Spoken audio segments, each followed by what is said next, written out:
Hello there, BoBo the Bitcoiner is back.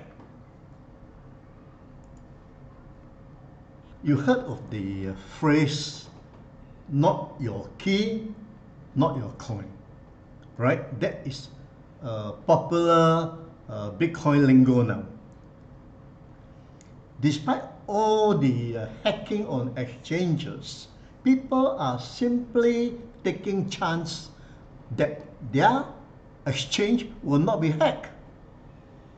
One obvious reason, of course, is they leave it at the exchange for immediate trading, all right? Like buy low, sell high excitement.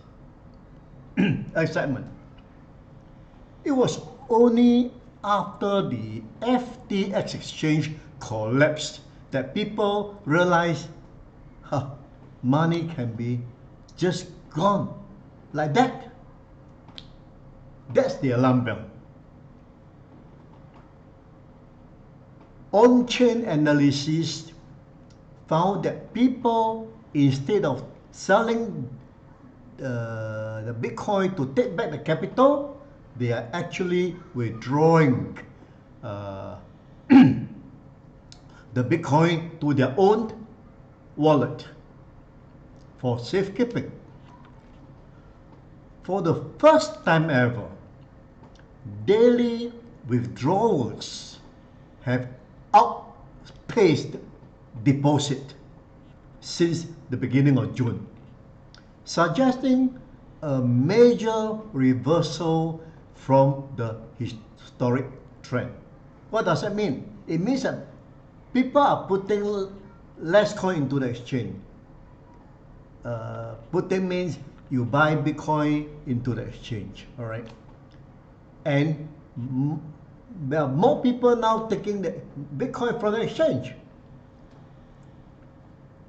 You can say that the majority believe Bitcoin will goes up in the future and prefer to keep it for the long term. But why the confidence in the long term? Are they not worried government will clamp down on crypto?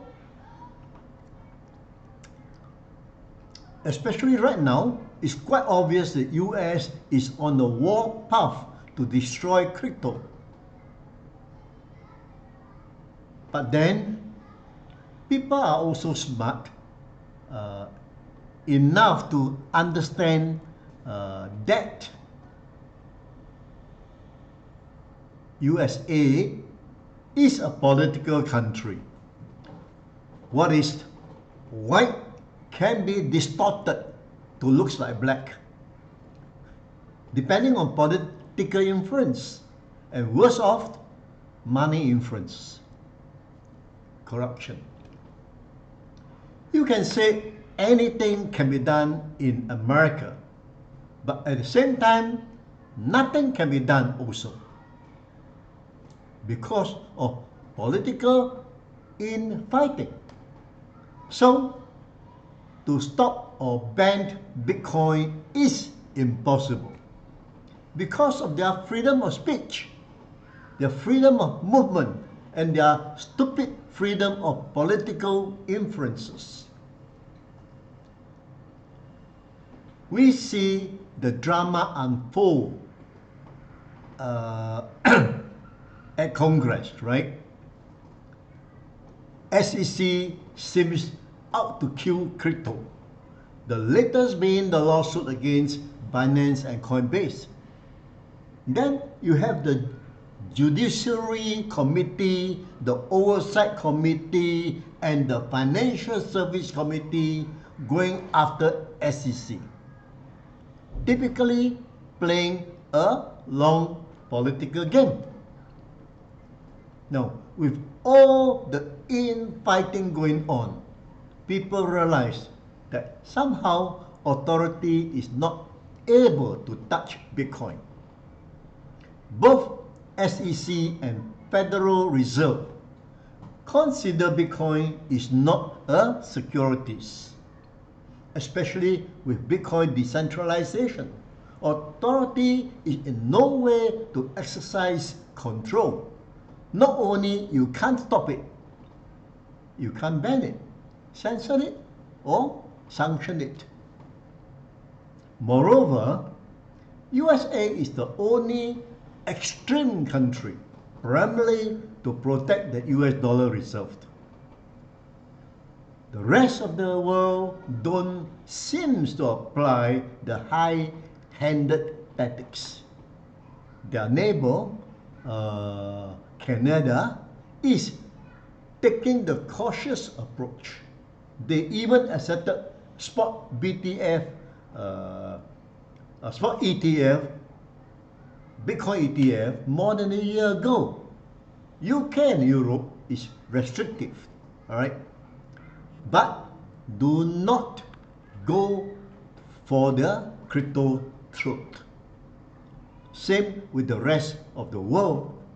While some countries, of course, need Bitcoin system even. Clearly, the world understands Bitcoin ecosystem is the way to go, all right,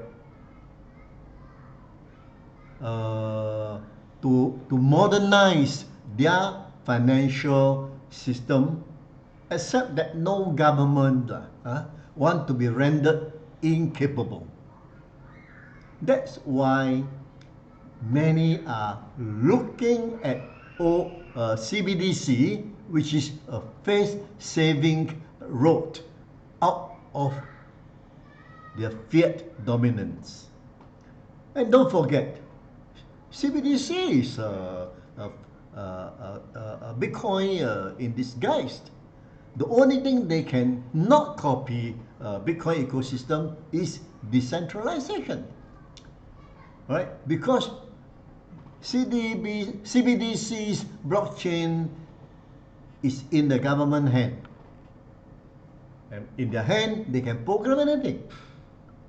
All right, they can control the blockchain. So most financial institutions are waiting on the sideline for some indication from the authority. Unfortunately, under the current investment environment, everything is controlled by the authority. All right, without authority consent, crypto investment can be simply labeled as improper activity, which institutions want to avoid trouble, of course.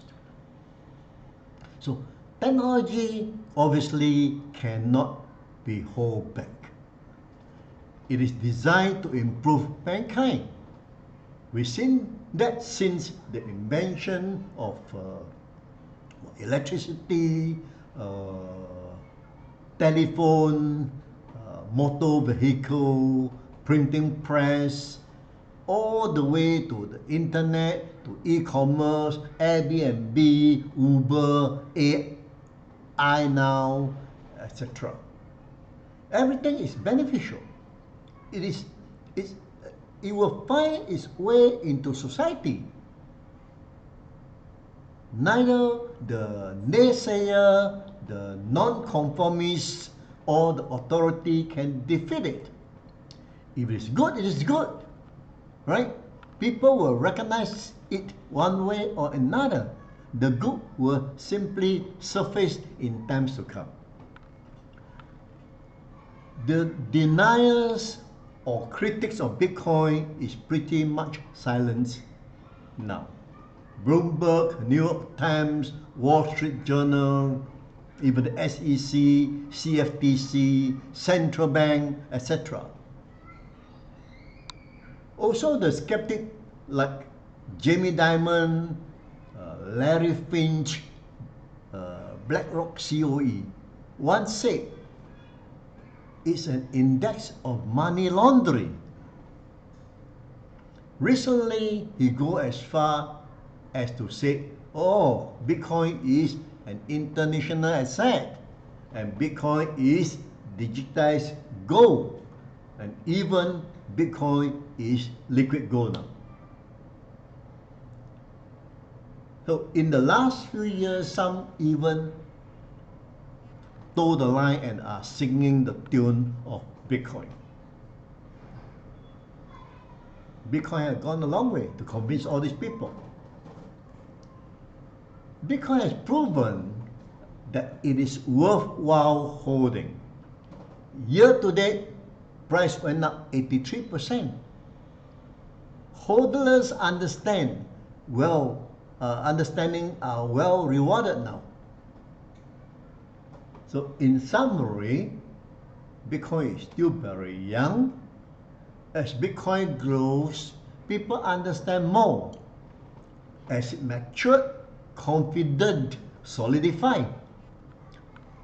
And as it gets scarcer or lesser, price naturally goes up.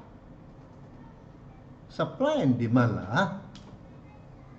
Most important of all, no human race can take Bitcoin down. This is the first time, it's happening. A good technology, dependable, verifiable, improve not only the world's financial system, but also humanity for the less developed country. Yet, cannot be shut down by authority. First time. So how can you not hold Bitcoin?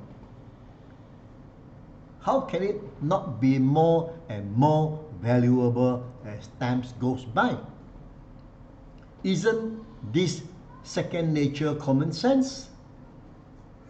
Honestly, I wonder who can argue against such logic, and especially it's happening right in front of our eyes. Only if you don't understand Bitcoin and do not believe in it at all. I think this group of people like you is getting, I'm sorry, not you. This group of people who are critical of Bitcoin is getting less and less now. Right? No wonder withdrawal surpass deposit on the exchange now. See the point now? Thank you for watching. See you next time. Bye-bye.